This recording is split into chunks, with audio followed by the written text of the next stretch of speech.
Sir sir sir sir sir আমাকে কোম্পানির ওষুধ একটু সাজেস্ট করে একটু লেখেন স্যার। অবশ্যই আমি লিখবো না, আমি কেউ রে খালি হাতে ফিরাই না, যাও না না না স্যার স্যার আমাকে কোম্পানি নতুন করে প্রত্যেক ডাক্তারের ওয়াইফের জন্য নতুন নতুন গিফট ব্যবস্থা করেছে স্যার। ঠিক আছে আমি ওষুধ লিখে দেবো না, আমি বলছি তো, যাও যাও। স্যার দেবেন তো স্যার? শোনো, আগের চেয়ে একটু বাড়াই দিও। ঠিক আছে স্যার। ওই যে কইছিলেন না টেস্ট করতে ৭২,৫০০ টাকা লাগবে, হ্যাঁ দেন টেস্টের বিলটা করে দেন, আমি টাকা দিতে।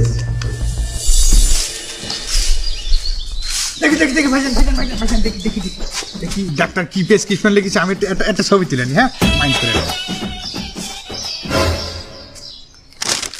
দেখি। এবারে আমাকে কোম্পানি একটা ওষুধও দেয়নি। এই ডাক্তারে আমি সেই সময় ধরে সকাল ধরে করছি যে আমাকে ওষুধ করে লিখতি। ভাই আমি অনেক টেনশন আছি, আমার জ্বালাইয়েন না। এই পাড়ার ডাক্তারে আমি সকাল ধরে রিকোয়েস্ট করতেছি আমার কোম্পানির ওষুধ লিখতি, একটা ওষুধও লেয় না।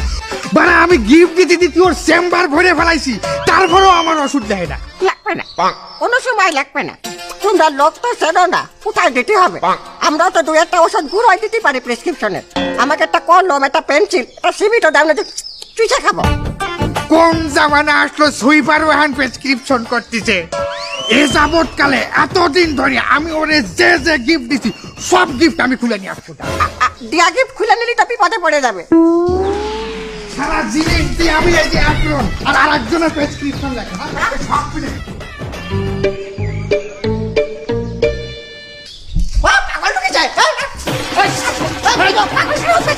আমি ডাক্তার, আমি ডাক্তার চাই, যাও। আরে জামা কাপড় দিয়া যা বেটা, তোকে গিফট ফিরাই দিম, আমার বাসা থেকে জামা পাল্টাইতে। এই বেলে চিকিৎসা করাইতে করাইতে আমি ফতুর হইয়া গেলাম। ভাইজান ভতুর হয়ে গেলেও আপনার আব্বা তো সুস্থ আছে। নাই, সুস্থ নাই? পৃথিবীতেই না। ওরে বাবা, 7 দিন হওয়ার আগেই আমার বাবা নিহত হয়েছে। তার লাশ ছাড়াইতেও 2 লাখ টাকা লেগেছে। বলেন কি? যে ভাই ভাইজান আমাদের একটা ভালো পরামর্শ দেই। আমাদের তো এখনো পুরোপুরি আমনে খয়রাতি হন নাই। আইজি রিলিজ করিয়ে লই যান আপনার বাবাকে।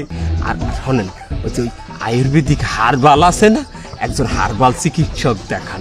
আমি শুনছি হারবালে নাকি খরচ কম, কম খরচে অনেক জটিল রোগের চিকিৎসাও করিয়ে দেয়, বুঝছেন? তাকে লই যান, আমার মনে হয় কিছু টাকা সেভ হবে।